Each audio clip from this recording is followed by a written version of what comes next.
So, hello mga ka-SSS members. So, once again, this is Angie. For today's video is pag-uusapan natin about SSS requirements for retirement claim, pension, or lump sum. So, guys, we have two options for filing in SSS. So, unang-una is walk-in. The second one is online application. Dito muna tayo kay walk-in. Kay walk-in, para doon sa mga SSS members na malapit ang SS office sa kanilang area, all you have to do is first, kailangan muna is complete ang mga documents na dala ninyo at wag na wag ninyong kakalimutan ipa-photocopy ang mga original na documents para hindi hassle at hindi na rin kayo pabalik-balik sa SSS office.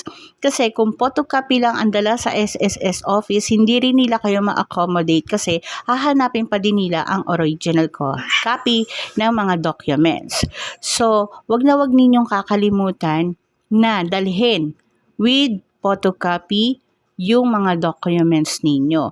Kasi mas convenient kapag isahang lakaran na lang. Okay? So, next naman, doon naman tayo sa online application. Yung online application, yan ang pinakamadaling gawin sa pagpa-file ng SSS retirement claim. So, anong kailangan lang doon sa online applications? Okay, valid ID lang ang kailangan at wala nang iba. Okay, tatandaan ninyo, valid ID lang ang kailangan at wala nang iba.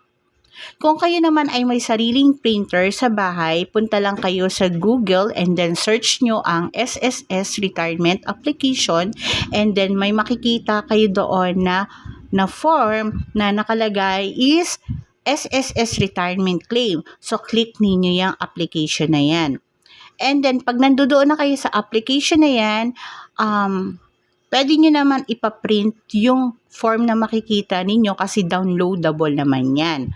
At kahit sa bahay, pwede nyo na i-fill out yan para pagpunta ninyo sa SSS branch office malapit sa area ninyo, ibibigay na lang ninyo yung form na yan na na-fill out na ninyo with original and photocopy ng mga documents ninyo.